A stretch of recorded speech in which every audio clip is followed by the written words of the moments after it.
A warm good afternoon. It's a privilege to be back again at IDSA because I had the opportunity of actually speaking at the first seminar that happened last year. Thanks to Pradeep ji for making this happen. Um when the whole thought came about speaking again on Arthashastra, was trying to relook. Therefore, the topic also starts with relooking at Arthashastra. Interestingly, when I look back at my own life, I've been in the field of learning and teaching Arthashastra for the last 10 years now. So for me, it was a great academic research that went on to even create an institution at the Mumbai University where we train students on the complete 6,000 sutras of Arthashastra. They had an opportunity actually to come to IDSA, interact with some of them. And it was quite interesting that actually our institution, that's the Chanakya Institute of Public Leadership, has actually become a case study on creating good leaders for the next generation. Just a couple of weeks back, we had Euro News, a channel from Europe actually coming down to India, and they identified unique leadership schools of the world. And we happen to be one in India and among the top three.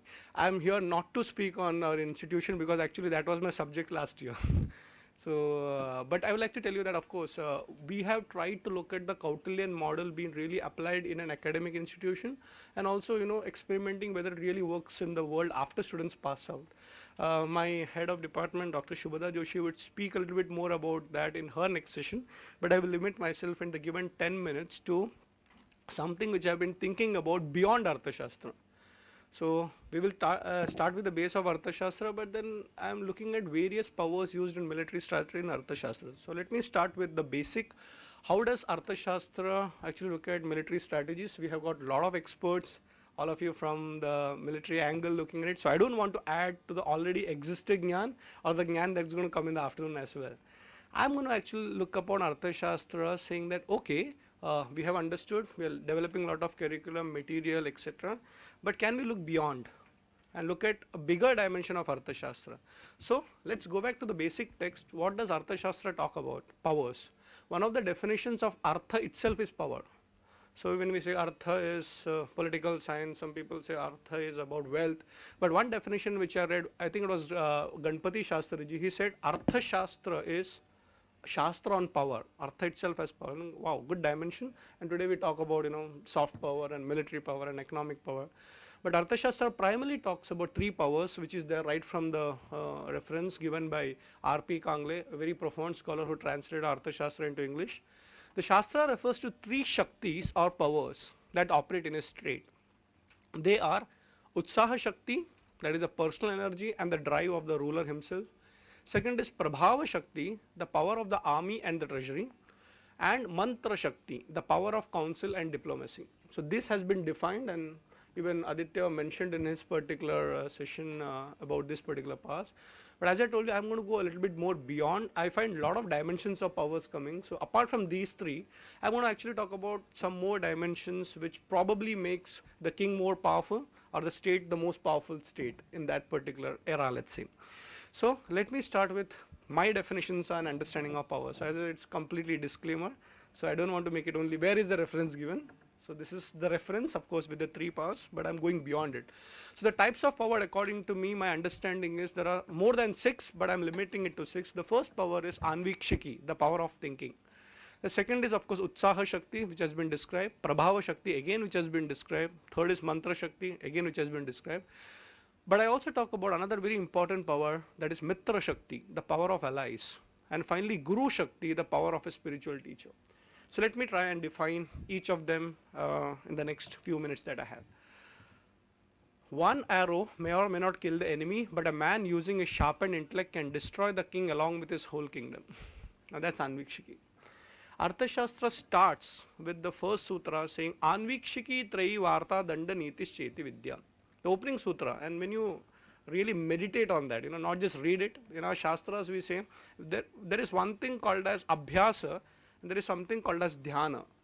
Now what is Dhyana? Of course, we can say there are a lot of definitions of Dhyana, but knowledge according to our ancient tradition is not just what you repeat, which is Abhyas, and you kanthastha, but it is also an understanding about it. So students are generally given one mantra and say, uske upar jap karo. Jap is not how many thousand times you do it, but every time you repeat, you actually put your mind into it and you start understanding it. So when I started looking at saying that why Chanakya is talking about in the education of a king, the 4 important knowledge, Anvikshiki, Trayi, Varta and Dandaniti. Anvikshiki is the first one, which is the science of thinking. Kangleji itself said Anvikshiki as philosophy. So, a king should have a philosophical base, then Trayi, which is the whole Vedas, etc., etc., and then we have Varta, which is understanding economics, and finally Dandaniti. I'm not going to talk about the other thing, but I want to focus on Anvikshiki. Today we call it knowledge power, one of the important power. Why the Brahmins, or the so-called, the thinkers of a society, were even one step beyond the rulers. Ours is a very unique country where, the king was also guided by somebody more powerful than him. So here what we look at IDSA is actually a think tank, where the knowledge of power is there, but here he speaks something about an individual power of thinking called Anvikshiki. So, if you were able to develop this strategic thinking at an individual level, that itself is power. The king may have most powerful counselors or ministers, but if he's not able to take the decision at the right time, at the right place, I think, so that's the most brilliant concept that comes in the power of thinking, the power of strategic thinking called Anvikshiki. But what is very important is that even a strategic thinking should have a philosophical base. That's why, dharmic thinking comes in. And one thing which we always talk about is the biggest challenge for a king in our Shastras is Dharma Sankat. You may be the best warrior in the world. So if you look at Bhagavad Gita, you have Arjuna, the most powerful warrior of that particular time, equipped with the best thing, including the best advisor. But the fact is that right in front of the challenge, he collapses. And then Krishna comes in and gives him an advice. So, having the all powers, including the best of the machines and the weapons, may not be enough. So the man behind the machine, with his thinking sharpened to defeat the enemy, is Anvikshiki. So that's one part. The second one is Utsaha Shakti, the personal energy and the drive. Now, if you talk about today, the modern research also, it's talk about leaders becoming role models and those who walk the talk or lead by example. I think finally it's all about the person on the top, Yatha Raja Tatha Praja. And Arthashastra talks about it. The ability to be an inspiration comes by developing personal excellences. So how do you become a role model? It's walk the talk, lead by example. The Chanakya gives you a process. Book 6, chapter number 1, sutra number 3. He says you become a role model by having these personal excellences like dynamism, piousness, truthful in speech, not breaking promise, having humility, being liberal and desirous of training. So you become an excellent person when you develop these particular qualities. Again, each of them can be a subject by itself. I'm not going to focus on that. But by actually developing these qualities in you, you become a role model to others. For example, taking one point, desirous of training. A leader of an organization say, all of you should be, focusing on training, but he himself doesn't focus on the training. So, institutions like this where you also get trained from time to time. Even in the corporate world that I work very closely with, I find role models are the people who don't just give budgets for training, but themselves attend, executive development programs or management development programs or leadership development programs. Next one is Prabhava Shakti, the power of the army and the treasury. There is this concept of the Saptanga, the 7 Prakriti, Swami Amatya Janapada Durga Kosha Danda Mitra. So this is like a model of a kingdom. Again, all of you know about it, it's been talked about. But if I were to pick up, which are the 2 which makes the king the most powerful? He focuses on 2. On the Swami Amatya Janapada Durga Kosha Danda, he says focus on these 2, one is the army and the treasury. Both are interconnected. So having these 2 under your control makes you the most powerful. The king brings under his sway, Arthashastra talks about it, his own party as well as the party of the enemies by the use of the army and the treasury. Now look at it, you can actually meditate on each of the words. The king brings under his sway his own party. You have to control your own people, you need to pay them well. One of the discussion that we have in the Mahabharata is that in spite of being on the wrong side, why did Bhishma and Drona and everybody support Duryodhana? And one of the things which many people have not really focused on qualities of Duryodhana was that he was a fantastic paymaster. His understanding about treasury was brilliant. If you look at in India, 1960s brain drain. I mean, they also had a lot of patriotic instincts, but finally pay mattered, Arthashastra. So the king controls not only his party, but the party of the enemies. How do you take those guys on your side? Pay them. Then it can be on that side. So that's how he says the control of the army and the treasury. So that's power, that is Prabhava Shakti. Next is Mantra Shakti, the power of counsel and diplomacy. Again, Kautilya also suggests that a king to have the concept called Vriddhadarshi or Vriddha Sanyogaha. See, you may be powerful, but don't think alone. Have the think tank along with you. So Chhatrapati Shivaji Maharaj was not alone. He had Ashtadhyaksha. Or you say Akbar had Navaratna. So every king is as powerful as his counselors are. And what's very important is Chanakya talks about two important words. One is called opinion and the second is advice. Listen to the opinion of everybody, but take the advice from the best. Advice can make you or break you. Opinions are given by everybody. So this is saying, be careful from whom you take the advice. This is our advice. So the advisors make or break, because that's mantra shakti. So how do you gather this particular quality of thinking intelligent anvikshiki is Vriddha Sanyoga. You can learn from people who are better than you. So in all my seminars I tell this very loosely, but very profound understanding. Saying that दुनिया में तीन तरीके के लोग होते हैं. The three types of people. जो गलतियाँ करके सीखते हैं. दूसरे they learn by doing the mistakes. The second is गलतियाँ करते हैं फिर भी नहीं सीखते हैं. They keep reinventing the wheel. The third is दूसरों की गलतियों से सीखते हैं. Learn from others' mistakes. So there is a retired, let's say, person. Sit with him. He will give you tea, coffee, time, and advice free. But imagine about this. Vriddha Sanyoga is such a powerful concept. If you actually look at Arthashastra, what we are actually debating and discussing over here is actually Vriddha Sanyoga, right? So we are trying to say, we can learn the best of the strategies which has already been thought about by our forefathers centuries ago. It could be in Tirukural or Tulsidas Ramayana or, many of the texts that we have, the Kabir Ka Doha. But that's exactly why should we reinvent the wheel? So that's Mantra Shakti. Next one is Mitra Shakti. Now, as I told you, there is no word. Now, this is my contribution. A king is not powerful as powerful he is, but the kind of an allies he has got. So they say if you have a bigger enemy, the question to ask is not how to defeat the bigger enemy, but the question to ask is how many friends do you have? So I may be small, he may be big, but I got smarter and bigger friends with me. If you look at World War I, World War II, it's not about two countries, it's a group of allies. Like in war, the game changer is the key question, who is the ally on my side? This concept is the basis of the foreign policies and each country goes through even today, So your allying model, that is. The concept of Mitra comes in the Saptanga, where it is a Prakriti, element of a state.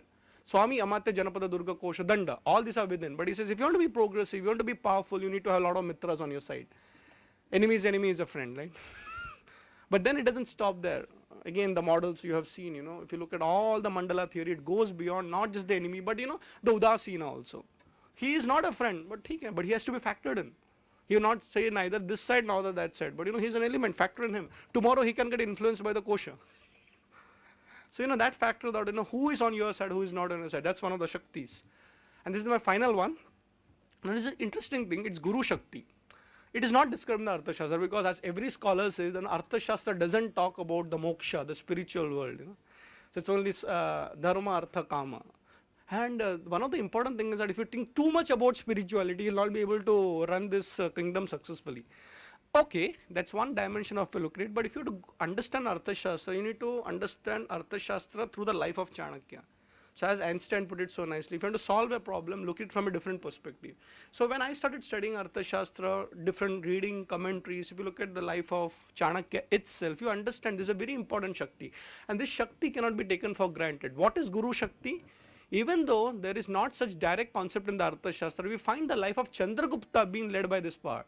So Chandragupta, great king, but the fact is that he was guided by Chanakya himself who had a spiritual basis. If you look at Shivaji Maharaj, great king, but what we forget is that Ramdas Maharaj inspired him. And I think in our country, the most important powerful person is not the king, but the person who makes him the king, right? So today also we have the king maker.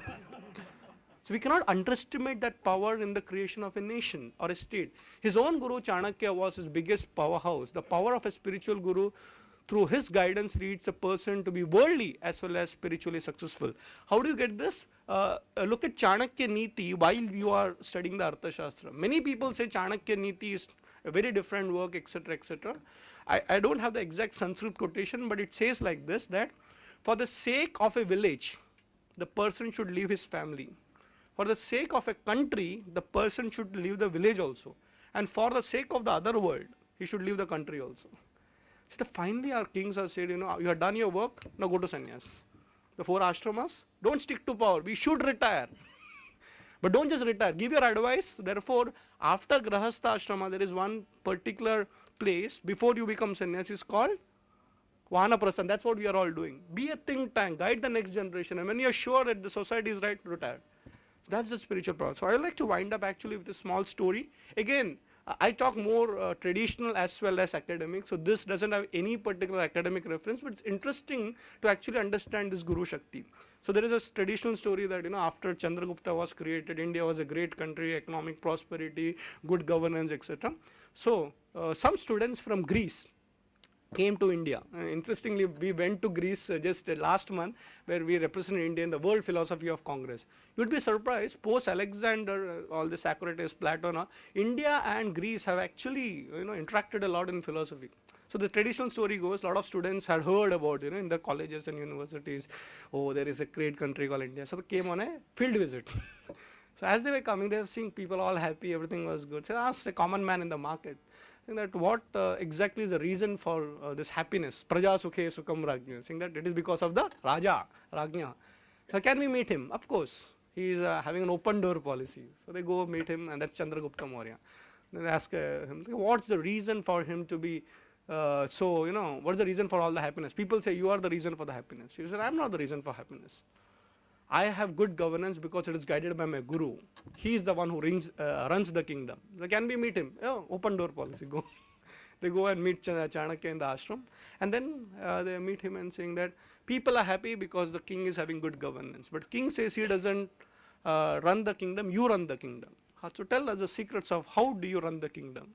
And he says in a very beautiful way, who says I run the kingdom? It is dharma that runs the kingdom. And the duty of a guru is to show the king what is dharma. So I am the link between dharma and the governance. And he says also, see, dharma here doesn't mean only loosely translated religion, saying that there are certain natural laws of nature.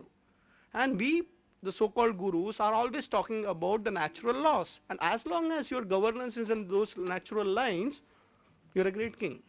And therefore I like to wind up by telling that in the Arthashastra, the concept of a praja is not just human beings. You know, when we say praja, it means human beings. It also means you are a king of the fishes and the birds and the plants and the animals. So if you look at Arthashastra, there are actually animal rights being talked about. You're talking about environmental protection, so which today the world is talking about, and say, when I'm a king, I can't make, you know, the vote bank my most important activity. But what about the carbon credits that the world is talking about? So praja has to be broadly understood from the total society, the seen and the unseen, the known and the unknown, and the other spiritual world also. That's it. Thank you so much. But just want to tell you, you know, many of you may be aware of my book. I've tried to reinterpret and reconstruct Arthashastra in the book called Corporate Chanakya. But the interesting thing is that there's a next book also coming up, which is on the Saptanga model, to be released in a month's time, called Chanakya 7 Secrets of Leadership. I'm trying my best. We at the university, madam, we are trying our best to not only talk and take out concept, but trying to reconstruct for our generation. Thank you so much.